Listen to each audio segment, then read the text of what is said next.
Hello, and welcome everybody to another episode of Pod Strickland. I'm your host, Shwin and this is episode 314. I am joined, as always, by my co-host, Prez, that is at _Presidente on Twitter. Prez, how are you doing on this nice summer day? Tired. I'm hanging in here. It's one of those kind of gross DC humid days, so I'm avoiding outside. That sounds like a good idea on a gross, hot, humid day. We're not going to talk about that, though. We will talk about basketball. Before we get started, I do have to make a few announcements. The first being that the Strickland has an Instagram. Check that out. That is at the Strick.land on Instagram. We're posting all kinds of new content on there. The Strickland also has a YouTube channel where you may be watching this podcast. If you are and you haven't done so already, please hit like and then subscribe to the channel. That'd be a huge help to us. Strickland also has merchandise, which you can find on our website. Check it out. There are t-shirts, sweatshirts, hats, coffee mugs, water bottles, you name it. We got it. Check that out. Again, that is on our website at thestrick.land. And the Strickland also has a Patreon, which you can subscribe to. There are a number of different tiers. There is a $6 tier that gets you access to Pod Strickland, this podcast that I host every Friday along with Prez. You also get access to the Strickland Mailbag, hosted by Andrew Steele, a.k.a. Doug, a.k.a. the Doug Bag, alongside Dallas and Miko, that comes out every other week. You also get access to the Strickland Discord, where the conversation never stops. There are further tiers. There's a $9 tier that gets you access to Strickland Roll, my solo pod where I rant and rave about the Knicks even more. You also get access to wonderful premium articles by Matthew Moreno, one of the best in the business. There are further tiers. There's a $15 tier, $30 tier, $50 tier, and $100 tier. Those come with a variety of additional benefits like listening in on pod recordings, merchandise discounts, and even potentially co-hosting a podcast alongside yours truly one day. Whether you choose to subscribe or not, none of this would be possible without you, and none of this would be possible without Bet Online, which is your number one source for all your betting needs. Get the latest odds, lines, and matchup reports for baseball, boxing, golf, and more. BetOnline continues to be the fastest and easiest way to place your wagers, including live betting and your favorite casino and card games available to play right from your phone. Head to the website or use your mobile device to sign up today and get in on the action. Remember to use promo code BELIEVE, BLEAV, for your 50% welcome bonus on your first deposit.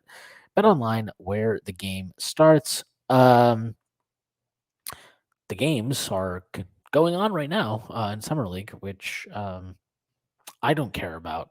Prez cares a little bit.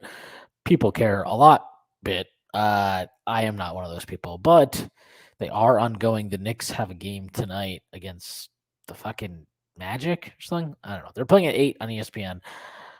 I don't plan on watching it. I hope the Knicks win. That'd be cool if they won some things and guys played well. But aside from like Jaylen, who is it? Is it Jaylen Martin?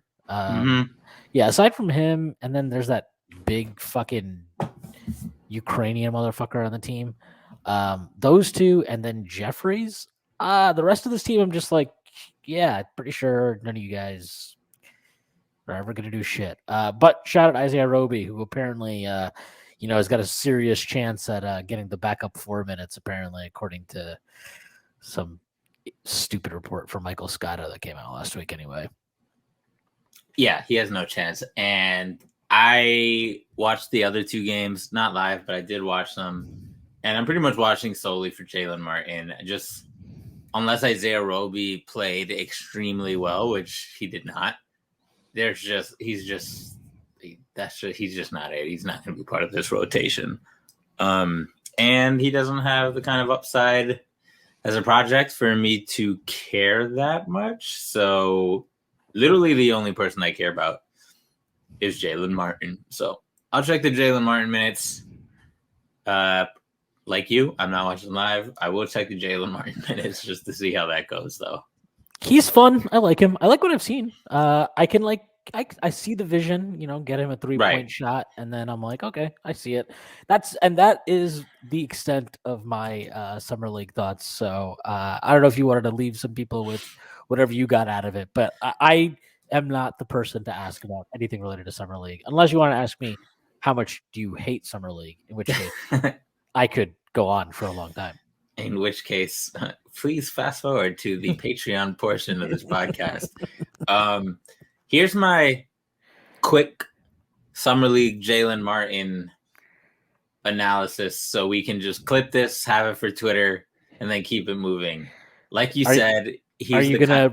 before you finish? Are you gonna do a Jaylen Martin shot mechanics thread at some point? No, but I am going to do a Jaylen Martin video, which will include thoughts on his shot mechanics, which I will mention in the next 90 seconds.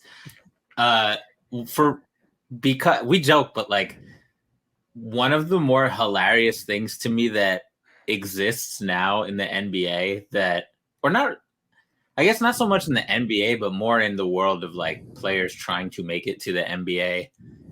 Although I guess in the NBA too, like ever since Steph and his rise to prominence and legendary myth status, right? You have more players who are shooting more like him and less like 90s style shooting, right? Like Ray Allen, like higher release and more quote unquote two motion, whatever you want to call it. And at first, it felt like the only guys we saw do the more Steffi looking kind of release tended to be pretty good at it. But now we're seeing guys do that who are not good at it because that's just how they came up, how they grew up. But not everybody is going to turn out a good shooter with that default template. Just like not everybody was going to turn into a good shooter with the Michael Jordan, Ray Allen template of how to shoot a jump shot. And Jaylen Martin is kind of one of those guys. Like if you look at how he shoots it, I could tell one of his instructions in OTE was almost like Tibbs with Obi, which is like, yo, if you even think you have an open shot, shoot that shit. Like, just quick shoot the fuck out of it. Like, it doesn't matter. Like, this is your job, is to put up threes and put them up. He does. He in OTE he took like I think the equivalent of like double-digit threes per 100. Didn't really make many of them. In his first two summer league games, he's put up quite a lot of threes and not many minutes. And it looks good and it looks fast. And it actually looks kind of like Obi's shot, but it has not. It has not.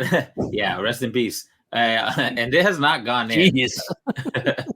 So I'm sure Rick Carlisle will get Obi's shot right as the Indiana shooting coach in the house. But it is interesting if they can get him to like go from a guy who shoots a lot of threes to a guy who makes a lot of threes, then yeah, the rest of the fun stuff all of a sudden becomes kind of important, right? Like he's 6'6", he has like a 6'10" or 11 wingspan. He's 19, but he's actually not like he's kind of solidly built. Like he's not a tank, but he's not a twig. He has hops. And he's really good in transition. The key is like, can he turn that like frenetic energy into like half court cuts and one dribble closeout attacks and stuff like that? So really the bar is pretty low, but like, you know, if it takes him 2 years to be able to hit spot up threes and attack one dribble closeouts, he'll be an NBA player, which, you know, I don't know if it'll be on the Knicks, but that'll be pretty successful for an undrafted guy. So I'm rooting for him. We'll see. Yeah, I mean, look, I know everybody was really upset that the Knicks didn't draft anybody, but I personally think it's actually quite inspirational and maybe cutting edge that they have adopted the Miami Heat strategy of only having undrafted rookies. So the Miami Heat model, huh? Yeah, who's to say that the Knicks are not ahead of the curve yet again? You know, no. In all seriousness, I actually think it's good that look. He's not going to play this year. That's fine. He's going to play all his shit at Westchester. Not anywhere. Not anywhere in the real NBA. Yeah, he's going to be playing in Westchester. That's fine. You know, you can see the vision. I think the shot is really far off right now, but I think like what's this? He's kind of I don't know. This is a weird comparison, but from what little I've seen, he actually reminds me of like Mitchell Robinson a little bit as a prospect in the sense of with Mitch, it was like I remember watching him in summer league, and you're like, okay, this guy has no idea what he's doing right now, but like the path for him to be a viable NBA player is very, very straightforward. Like there's no ambiguity about like, whoa, what do you need to do? It's like, okay, so just fucking figure out how to rebound, roll to the rim, don't hack people 5,000 times. You'd probably be a pretty good center. Lo and behold, very good center, Mitchell Robinson. Jaylen Martin, it's like if the shot comes around, I don't think like if the shot comes around, he's an NBA player.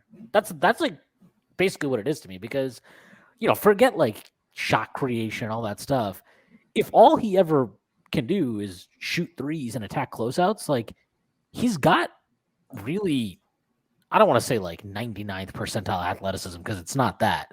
He's a But good he's athlete, though. yeah, he's an upper echelon athlete. You can see that like visibly. You can really see it. So I think it's an interesting bet, and I do think it's interesting. I brought this up with Stacey on Monday. I do think it's interesting that whatever you think of Keels and Martin now as prospects, I do think it's interesting that after going like very very experience and productivity oriented with their first couple of drafts, that they have now veered into raw, toolsy, one and done type prospects that they have tabbed in these, later in the draft in Keel's case, and obviously undrafted in Jaylen Martin's case.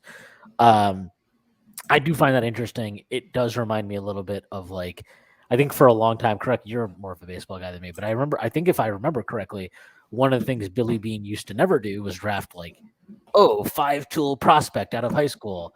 And then everybody started adopting that. So he's like, okay, well, I guess now I am going to figure out how to draft the right 5-tool prospects out of high school.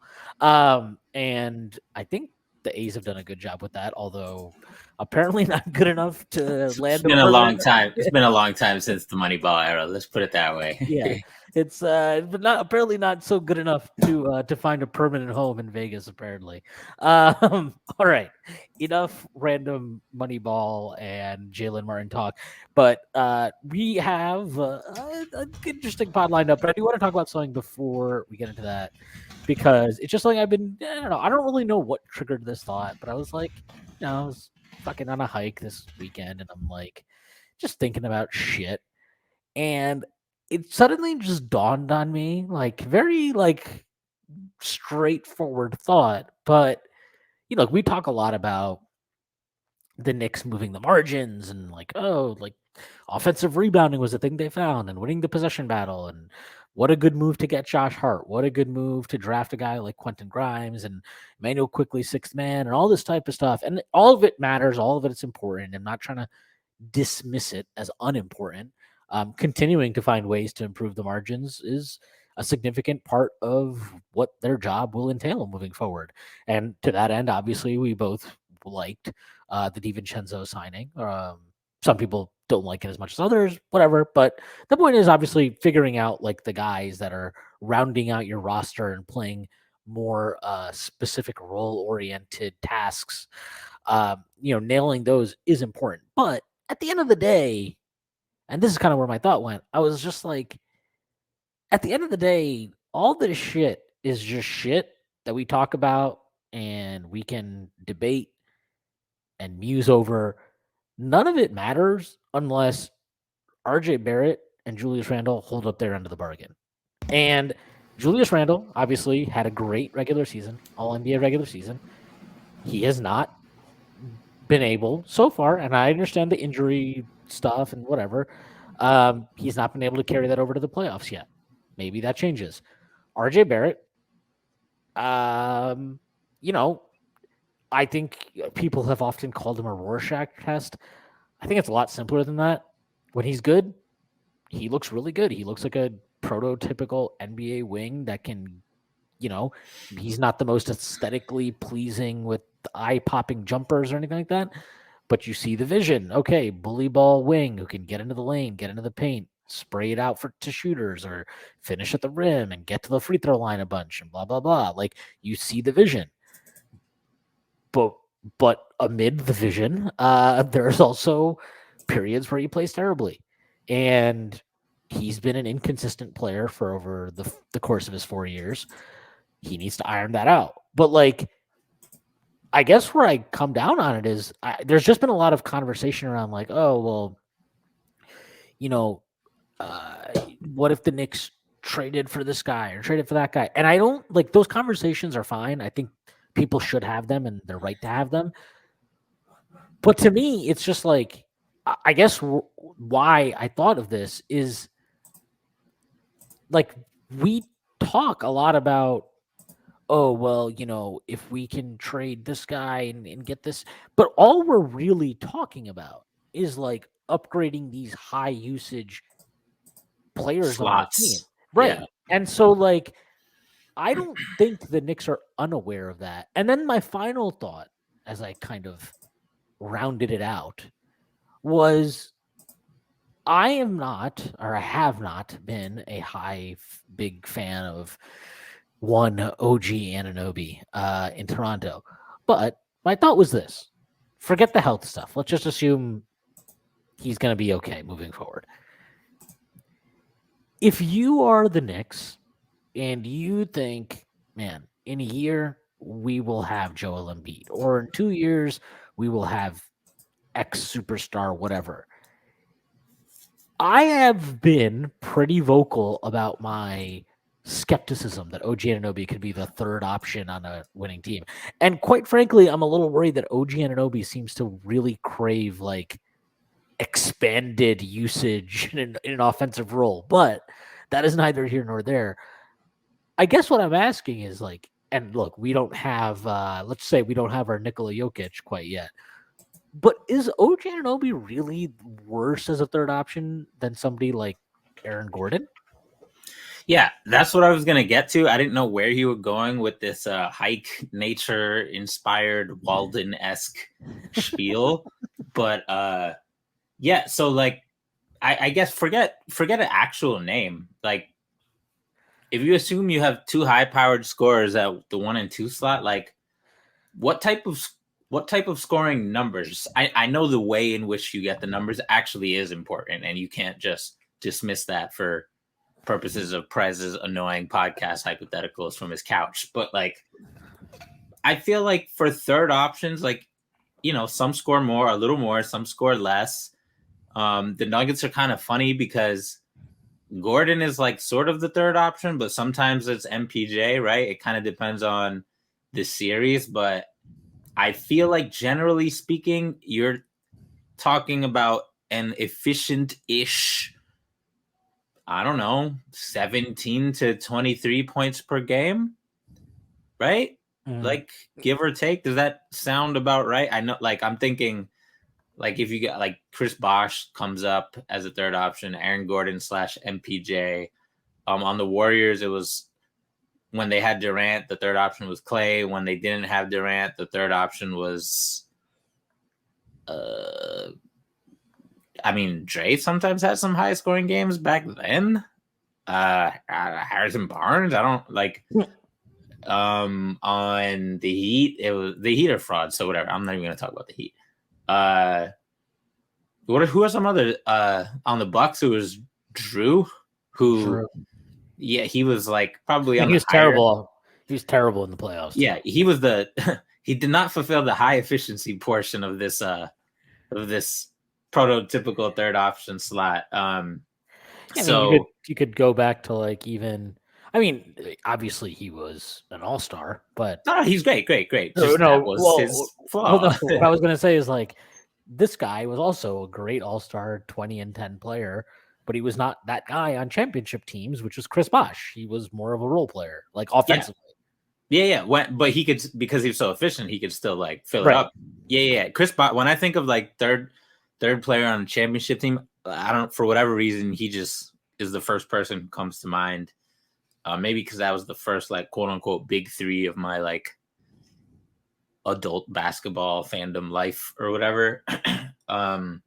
So yeah, I don't think I and OG scored 16.9 on like low usage. So is it worrying that there's 2 points. So is it worrying that he really wants to showcase OG Anunoby Unleashed? Probably a little bit, because I just like you. I'm a fan of his, but I don't know that there's that much untapped. He's just so, he'll have moments where he can bust out like a nice crossover and finish over and through people, but he has more often is like when he starts dribbling the ball, you're like, okay, he's adventure time here. Like he's like bagless Kawhi. He is. That's a really funny way of putting it. And he has all the strength, but he, like RJ, actually shrinks himself very much on drives and kind of undermines his own insane strength. I was curious because I know the Knicks like floaters, so I looked at all his floaters the other day on Synergy, and his floater numbers last year on small sample were good. It was like 10 of 19, but they are the fucking ugliest floaters. Like they just don't inspire confidence aesthetically. It's almost like those I mean, they're obviously different players, but those Julius Randle floaters, you're just like, okay, what is happening? And then he would shoot them or whatever. So anyway, my point is like, there's probably a middle ground between like Nick Nurse terrorism offense putting OG into a 17 usage slot of just spot ups and play finishing, and then random isolations, and then on the other end of the spectrum, OG unleashed.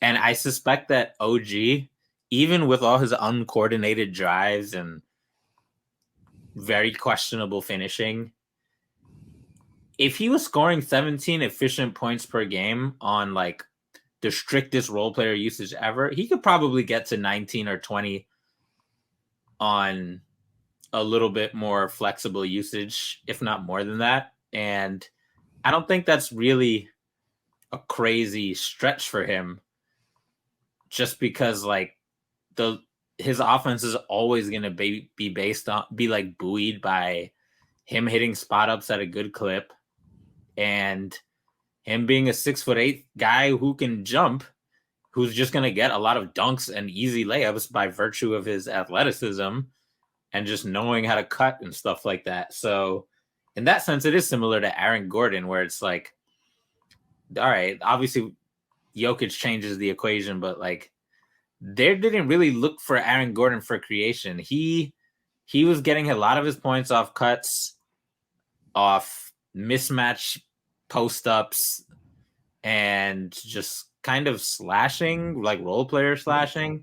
With OG, you could probably sub out some of those cuts because we don't have Jokic for more spot ups, because he is a better shooter than Aaron Gordon. So in that sense, like if you were telling me like, all right, in the future, the Knicks' 3 top scorers are like Embiid, Brunson, and OG, that's probably fine, especially considering I would say that like Embiid and Brunson, that would be probably the highest scoring duo or one of the top 3 highest scoring duos, like just judging where they're going. I mean, Embiid, obviously he's getting older, but he's like an instant 30 points per game, and Brunson is entering his prime, not exiting it. So that's a long way of saying, despite all my misgivings about OG, yeah, I think you're right. Yeah, and then my final thought with that was just that like we can talk around it all we want, but the ceiling of this team and the ceiling of any team really is most determined by the abilities and efficiencies and blah blah blah of their highest usage players. That's basically what it is at the end of the day. So again, like if you want to tell me that, hey, Emmanuel quickly sucks shit in the playoffs, we should try to sell high on him, fine. Try to sell high on him. If that's what you think we should do, fine. That's cool. That's great. That's wonderful. But at the end of the day, as long as Julius Randle and RJ Barrett are our second and third options, or first and third options, or however the fuck you want to parse it through, if those 2 guys are occupying those slots, then ultimately they will determine what the ceiling and what the floor is of this team.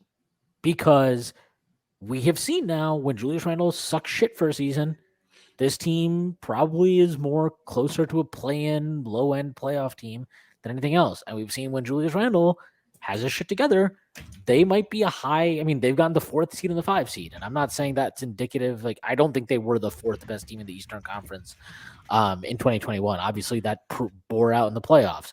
I do think they were actually better than the 5th seed this year. But anyway, the point is they played really well in the regular season when those guys tend to play better.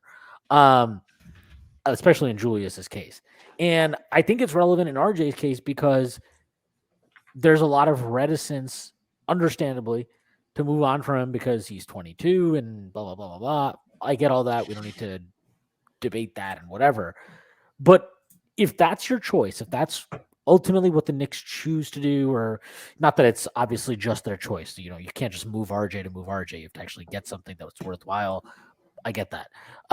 But if you advocate, if you believe in RJ Barrett, then I think, and Julius Randle, by the way, this is not to single out, I think it's really relevant to both of them. If you are championing these guys, then you also need, like, I'm over the whole idea of like, oh, Mitchell Robinson doesn't do anything with the ball. Quentin Grimes has to hit shots. Like, I've never cared at all for that shit.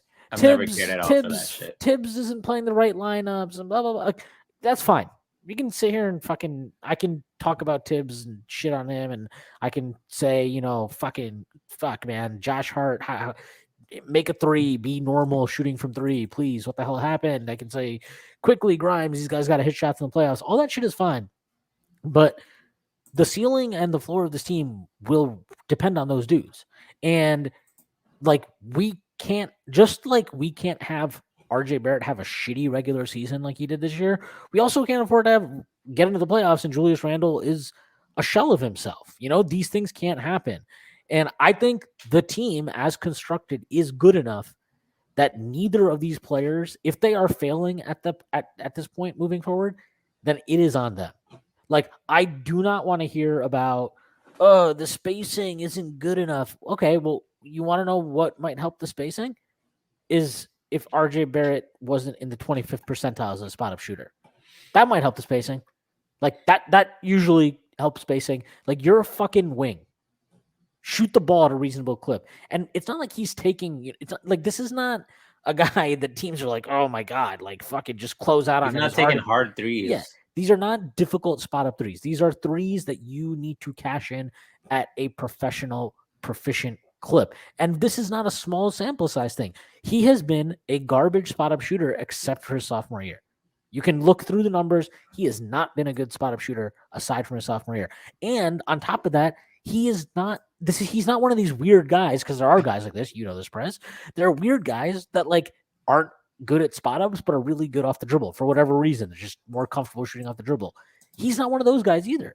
So he's not giving you perimeter gravity. He's part of the reason why spacing has been awful. And I do think it's relevant that in the 2 seasons the Knicks made the playoffs, Julius Randle was pretty solid as a spot up shooter. I think he was like 60%. Last year, I think he was 65th percentile. I forget what he was in 2020, 2021, but it was a lot better than like in between. He was like 21st percentile or something. And I think that's relevant. Like, when those guys shoot poorly, this team struggles. It's going to struggle because you have 2 guys in your starting lineup that play together a shit ton who are not providing adequate spacing. They're not holding up their end of the bargain. And so, like, I don't think I'm sorry, but if you have a lineup with Brunson and Grimes in it, if your spacing sucks, let me tell you something, Chief. It ain't about everybody else. I'll take it one step further. Like, I kind of get annoyed. You're not doing this, but like, and I get the playoff stuff with Julius. Like, you're right. He's over, not even 2. He's over 3 in terms of playoff series where he basically didn't help. And like, I just, the RJ Barrett shit, like, I just can't with him. Like, Julius plays in the same spacing and in the regular season was very good at getting to the rim and also helping our spacing out. And he's a lot bigger and he faced much better defenders than RJ Barrett. You want to know why he's able to score and get to the rim and score at the rim despite the quote unquote poor spacing? It's because he's good and RJ Barrett is not. Like, that's what they're like, to your point. If you have 2 elite shooters and a center who other teams can't really ignore, because of the offensive rebounding, right? And that's what Miami did. Like, people were like, "Oh, Mitch got eliminated from the series." It's like, okay, but how did that happen? Like, how did that happen? They were dedicating attention to him. It's not like he just disappeared.